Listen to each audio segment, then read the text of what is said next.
A man stands at the center of the Colosseum, 50,000 voices roaring above him. He's dressed in gold-painted wings strapped to his back, a costume pulled from Greek mythology. He's been told to play the part of Icarus, the boy who flew too close to the sun. Except he won't be flying. He'll be burned alive. The crowd knows what's coming. They've paid to see it. The emperor knows. The guards know. The condemned man knows. And as the flames begin to climb his body, as his screams cut through the summer air, the audience doesn't look away. They lean in. This wasn't theatre. This was Rome. And this was only one performance in a catalogue of 11 spectacles, so disturbing that even Roman writers, men who considered conquest and slavery mundane, paused to describe them with something close to awe. Because this was only one of 11 games, and it isn't even the worst. These events are not legend, they're documented. Historians like Cassius Dio, poets like Martial, and satirists like Juvenal recorded these scenes without shame, sometimes with pride. To them, this was normal. To their audiences, this was justice. To their empire, this was necessary. And that's exactly why we need to talk about it. Because the Roman games weren't random acts of cruelty. They were carefully designed tools of power and control. They were funded by the state, scheduled around political campaigns, and engineered to send messages to an empire that stretched from Britain to Egypt. Every beast killed, every prisoner executed, every gladiator forced into combat, they all served a purpose. Rome didn't just tolerate violence, it industrialized it. If history like this makes you uneasy but you still want the truth, hit subscribe now, because most people turn away from these topics, and that silence is exactly why they're forgotten. Let's start with scale. The Colosseum alone held 50,000 spectators. Smaller arenas dotted every major city across the empire. These weren't crude pits dug into the ground. They were architectural marvels built with retractable awnings, underground trapdoors, elevators that lifted animals into view, and drainage systems that allowed entire arenas to flood for naval battles. Rome imported lions from North Africa, bears from the forests of Germania, elephants from the edges of the known world. Professional animal handlers trained for years just to manage these creatures long enough to die in public. Executioners weren't random soldiers, they were specialists, trained in how to prolong death for maximum effect. And it was all funded by the state. Emperors sponsored games to win favor. Senators hosted spectacles to gain votes. Generals celebrated military victories by parading captives into arenas and letting the crowd decide their fate. The games weren't just entertainment. They were propaganda. They were political theatre. They were a way to remind millions of people, all at once, who held the power. Once you understand the system, the games you're about to hear will hit even harder. Game 1. Funeral blood games, where it all began. The story of Rome's obsession with violence starts small. Not in the Colosseum, but at funerals. In the 3rd century BC, when a nobleman died, his family honored him by forcing prisoners of war to fight to the death at his gravesite. It was meant to be symbolic, blood spilled for blood owed. The deceased had served Rome in battle, and now others would die in tribute to him. But the crowds that gathered to watch didn't see symbolism. They saw excitement. What began as a private ritual quickly became public demand. Families started competing to host the most impressive funeral games.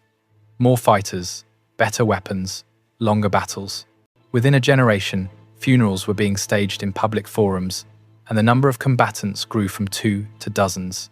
By the time Julius Caesar came to power, funeral games had become so elaborate that they required dedicated arenas. The dead were no longer the focus.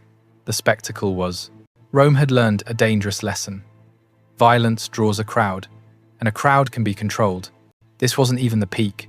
Game 2. Exotic animal slaughters. Nature turned into spectacle. The first time a Roman audience saw an elephant killed in an arena, they reportedly wept. Not out of horror, out of pity. The animal had been imported from North Africa, paraded through the streets as a marvel of conquest, and then speared to death in front of thousands. Witnesses described how it tried to escape, how it trumpeted in pain, how it finally collapsed under the weight of its own wounds. But the tears didn't last long. Within decades, killing exotic animals became routine. Bears were set against bulls. Packs of dogs were released on ostriches. Crocodiles fought panthers in flooded pits. Entire mornings were dedicated to wiping out dozens of species at once. their bodies dragged from the sand to make room for the next round. Pliny the Elder recorded that in a single day under Emperor Titus, 5,000 animals were killed. 5,000, not over months, not over a season, one day. Rome wasn't just demonstrating its reach across continents. It was proving it could bend the natural world to its will and then destroy it for fun. The message was clear. If this is what we do to lions, imagine what we'll do to you. The next spectacle, redefined cruelty. Game 3. Rigged gladiator duels engineered imbalance. Most people imagine gladiator combat as a fair fight between equals, two trained warriors, evenly matched, battling for survival. That's not what usually happened. Many duels were deliberately rigged. A heavily armed fighter would face an opponent with nothing but a net and a trident. A trained veteran would be pitted against a terrified slave who'd never held a sword. The outcome wasn't in question. The entertainment was in watching the weaker fighter realize, slowly, that he had no chance. Sometimes the imbalance was even more extreme. Gladiators were forced to fight in costumes that restricted movement, or given weapons too heavy to wield effectively. One account describes a man dressed as a fish, struggling to move in padded armor while his opponent circled him with ease.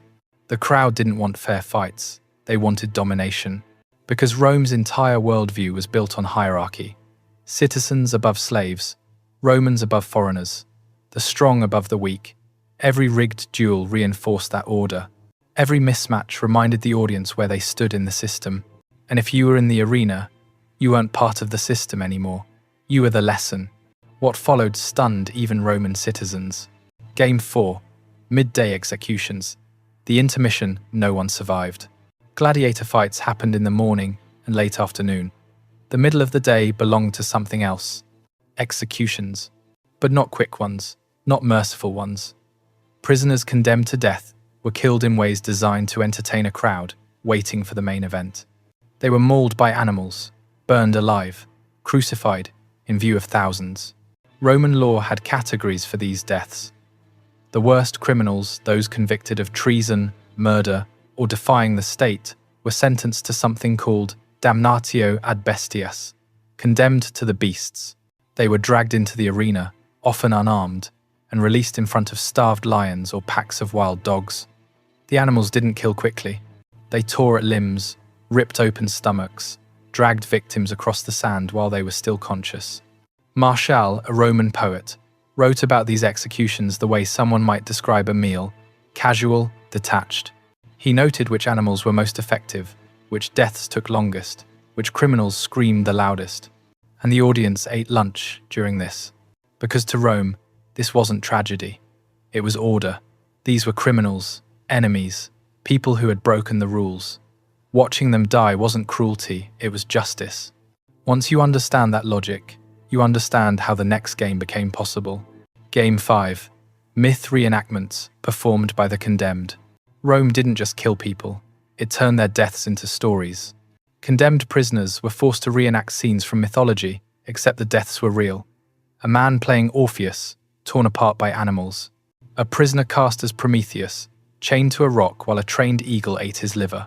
A woman dressed as Pasiphae, killed in a scenario too disturbing to describe in detail. These weren't performances, they were executions disguised as theatre. The condemned didn't volunteer. They were dressed in costumes, given scripts, told where to stand, and then, in front of 50,000 people, they died exactly as the myth required. Historians debate why Rome did this. Some argue it was meant to show divine justice, that myths weren't just stories, but warnings. Others suggest it was pure spectacle, a way to make death entertaining. But here's what's certain, it worked. The crowds loved it. Emperors competed to stage the most elaborate mythological executions. Entire festivals were planned around these reenactments, and the people who died in them, they were never named, never mourned. They existed only as props in someone else's story. And this wasn't even the peak. If you're still watching at this point, you're not like most people. You're genuinely trying to understand history without filters. So do one thing for me, subscribe. Because platforms bury channels that cover uncomfortable truth, and your support keeps this research alive. Game 6. Mass hunts, with dozens of species at once. The Venetiones, the animal hunts, weren't hunts at all. They were massacres. Imagine the floor of the Colosseum covered in sand, freshly raked. Trapdoors open beneath the surface, and suddenly, the arena fills with life. Deer sprint in panic. Boars charge blindly. Ostriches flap useless wings. Bears rear up, confused by the noise. And then the hunters enter, professional killers, armed with spears, bows, nets. What follows isn't a contest. It's slaughter set to rhythm. The animals have no escape. The walls are too high, the crowd too loud. They run in circles, crashing into each other, trampling smaller creatures in their desperation. The hunters move methodically, killing one after another, dragging carcasses aside to make room for the next wave. Some animals were killed for sport, others for symbolism. Elephants represented conquered territories. Lions stood in for African kingdoms. Germanic bears symbolized the northern frontier. Every death was a reminder of Rome's reach, its dominance, its ability to capture the world and destroy it for applause. But here's what the historians rarely mention: the people who cleaned up afterward. Slaves hauled the bodies, hundreds of them, sometimes thousands in a single day. They scrubbed blood from stone, carried limbs and organs to disposal pits, reset traps, prepared the arena for the next event. These workers had no names in the records, no wages, no choice. They were as expendable as the animals. Because Rome didn't just industrialize death, it industrialized the labor required to process it. Every spectacle required an invisible workforce. Animal trainers who risked mauling, stagehands who operated machinery, gravediggers who disposed of human and animal remains alike. The arena wasn't just a stage, it was a factory, and the product was terror. Game 7, naval battles flooded into the arena. In 46 BC, Julius Caesar ordered the construction of an artificial lake large enough to hold full-scale warships. Then he filled it with prisoners of war, gave them oars and weapons, and forced them to reenact a historical naval battle while Rome watched. Thousands of men died that day, drowned, stabbed, crushed between colliding ships. The water turned red, the crowd cheered. And when it was over, the lake was drained, the bodies removed, and the ground returned to normal as if nothing had happened. Later emperors refined the concept. Some flooded the Colosseum itself, using the underground channels to fill the arena floor with water. They brought in smaller ships, added sea creatures, staged battles between fleets of condemned men who had no training as sailors. The point wasn't realism, it was spectacle. These men weren't fighting for victory. They were fighting because refusal meant immediate execution. Survival meant killing someone else in the same position. And the only audience that mattered, the emperor, the senators, the cheering masses, didn't care who lived or died. They cared about the show. Dio Cassius wrote that during one naval battle, a group of prisoners refused to fight. They stood on their ships, silent, waiting to die rather than entertain their captors. The emperor had them executed anyway, but not quickly. They were forced overboard and drowned slowly, one by one, while the crowd watched. Rome didn't tolerate defiance, not even passive defiance, especially not in front of an audience. Game 8, women forced into combat. In 66 AD, the Emperor Nero hosted games that included something Rome had rarely seen before: women fighting in the arena. Not as volunteers, not as performers, as combatants. Some were slaves, others were prisoners. A few were women from noble families who had fallen out of political favor. They were given weapons, dressed in armor, and told to fight each other or die trying. The accounts from that day are strange. Some writers described the spectacle with excitement, marveling at the novelty. Others wrote with discomfort, as if watching women kill each other crossed a line that watching men kill each other somehow didn't. But discomfort didn't stop the practice. Later emperors continued it. Domitian staged combat between women and dwarfs. Other rulers pitted women against animals. In one recorded instance, a woman fought a lion while the crowd debated whether she would survive. She didn't. What makes this worse is the reason it happened. Women in the arena weren't there to prove skill or strength. They were there to be humiliated. Rome's gender hierarchy was strict. Women were wives, mothers, property. Seeing them in combat was meant to be absurd, degrading, a perversion of natural order. And that was the point, because the games weren't just about death. They were about stripping people of dignity before they died. The more powerless the victim, the more the audience enjoyed it. Game 9, living human warnings, punishments meant to be witnessed. Some executions weren't designed to be fatal immediately, they were designed to last. Criminals convicted of specific crimes were subjected to punishments that turned their bodies into public lessons. A man caught stealing from a temple might be crucified at the arena's entrance, left to die over days while spectators walked past. A slave who killed his master might be burned alive in stages, the flames carefully controlled to prolong suffering. These weren't private punishments. They were state-sponsored warnings. The logic was simple. If people saw what happened to lawbreakers, they would fear breaking the law themselves. The body became a billboard. The suffering became the message. But here's what that logic ignores. The people forced to watch. Children attended these games. Families brought food. Merchants sold snacks outside the arena. This wasn't hidden violence. It was normalized, woven into daily life, treated as routine as a market day or a religious festival. Generations of Romans grew up watching people die in elaborate, public ways. They learned that some lives were worthless, that suffering could be entertainment, that cruelty, when sanctioned by the state, wasn't cruelty at all. And once that lesson was learned, it spread beyond the arena. Slave owners became more brutal, knowing the state endorsed violence. Soldiers treated conquered populations with less mercy, having seen captives tortured for sport. Citizens became desensitized, requiring more extreme spectacles to feel anything at all. The games didn't just reflect Roman values, they shaped them. Game 10. Emperors competing as performers. The Emperor Commodus didn't just watch the games, he participated in them. Dressed in gladiator armor, he fought in the arena, though calling it fighting is generous. His opponents were given blunted weapons, or no weapons at all. His victories were guaranteed. But he performed anyway, over and over, desperate to prove something to a crowd that knew the entire thing was staged. Historians described him as unhinged, a man so detached from reality that he believed killing defenseless animals and unarmed prisoners made him heroic. But here's the truth. Commodus wasn't an outlier. He was the logical conclusion. Rome had spent centuries celebrating violence. It had built an entire economy around death.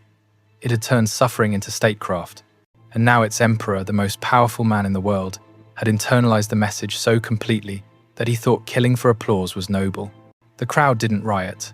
They didn't rebel. They cheered, because by that point, Rome had forgotten how to see cruelty as cruelty. It had been dressed up, justified, and performed for so long that it had become culture. Game 11. Public executions used as propaganda against enemies and faiths. In the 3rd century AD, Christians were brought into the arena and killed in front of crowds, not because they had committed crimes under Roman law, because they refused to worship the emperor as divine. They were burned, thrown to animals, crucified as a mockery of their own beliefs. And the crowds, by this point so numb to suffering, watched without protest. This wasn't justice. It was propaganda. Rome had always used the arena to send political messages, but now it was targeting belief itself. The games had become a tool to crush dissent, to punish difference, to remind the population that loyalty to the state was non-negotiable. And it worked. For a while. But here's what Rome didn't anticipate. Martyrs. Every Christian killed in the arena became a symbol. Every public execution strengthened the faith it was meant to destroy. The spectacle backfired. Within 2 centuries, Christianity would become the official religion of the empire. The arenas would fall into disuse. The games would be banned.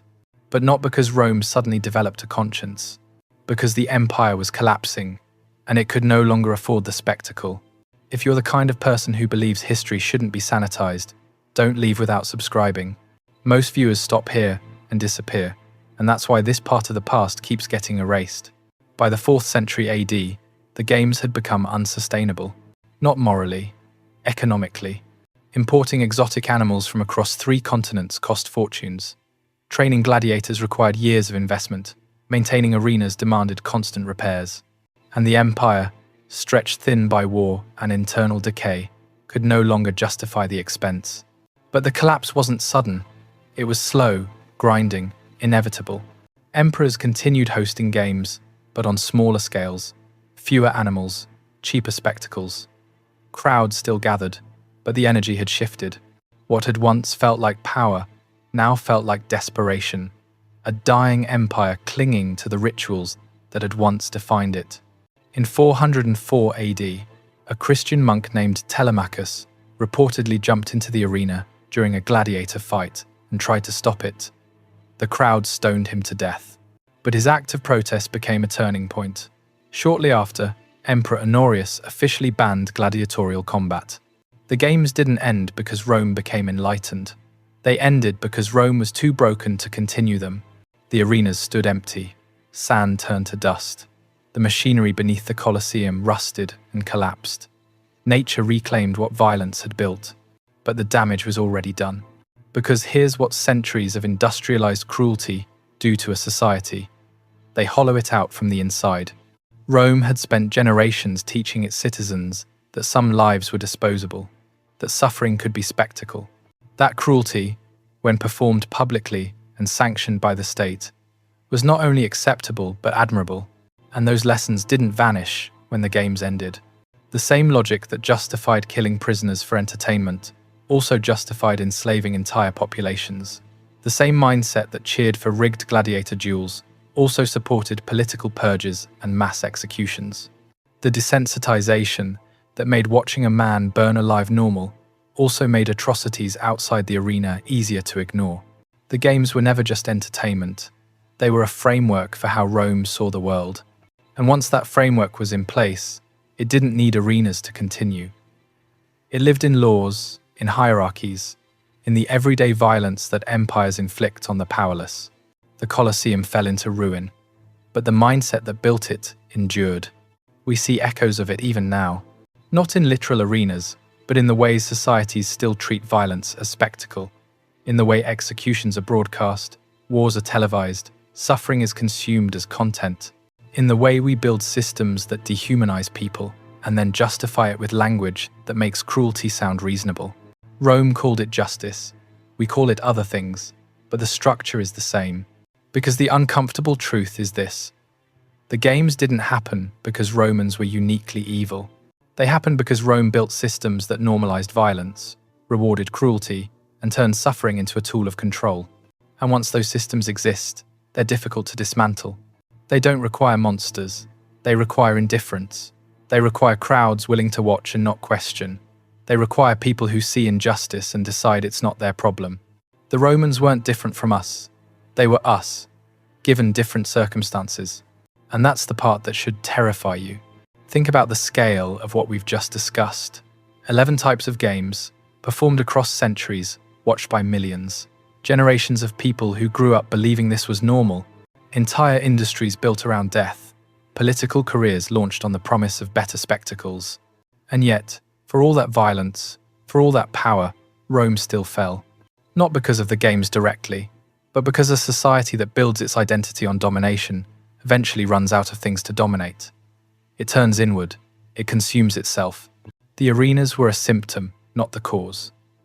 But they reveal something essential. No empire lasts when its foundation is cruelty. Rome believed the games made it strong, that public executions demonstrated power, that forcing people to kill each other for entertainment kept the population obedient. Instead, the games revealed how fragile the empire really was. Because true strength doesn't require spectacle. It doesn't need to humiliate, degrade, or destroy to prove itself. The fact that Rome staged these games at all, that it needed them, demanded them, that couldn't function without them, showed just how hollow the empire had become. It was performing power because it no longer had it. And the crowd, cheering in the stands, never realized they were watching the slow collapse of their own civilization. So here's the question this history forces us to ask: do spectacles shape a society, or do they destroy it? Rome built the greatest arenas the world had ever seen. It perfected the art of public execution. It turned violence into culture, cruelty into tradition, death into entertainment. And in doing so, it created a population that could no longer see suffering as suffering, that had learned to justify the unjustifiable, that had been trained, over generations, to watch people die and feel nothing. When that society finally collapsed, it wasn't because of barbarians at the gates. It was because there was nothing left inside worth defending. The games had done their job too well. The arenas are ruins now. Tourists walk through the Colosseum, taking photos, imagining what it must have been like. Guides talk about architecture, engineering, the ingenuity of Roman design, but they rarely talk about the people who died there, the prisoners who burned, the slaves who drowned, the women who fought because refusal meant death, the condemned who were forced to reenact myths while an empire watched and cheered. Those people have no names, no monuments, no voices in the historical record.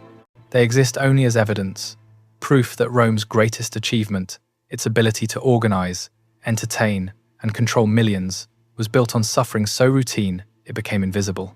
And maybe that's the real lesson. Not that Rome was uniquely cruel, but that cruelty becomes invisible when it's normalized. That violence becomes acceptable when it's justified. That suffering becomes entertainment when it's framed the right way. The games ended over 1,000 years ago, but the logic that created them never fully disappeared. It just found new arenas. Rome believed the games were a demonstration of strength, a reminder of imperial power, a way to control the masses and eliminate enemies.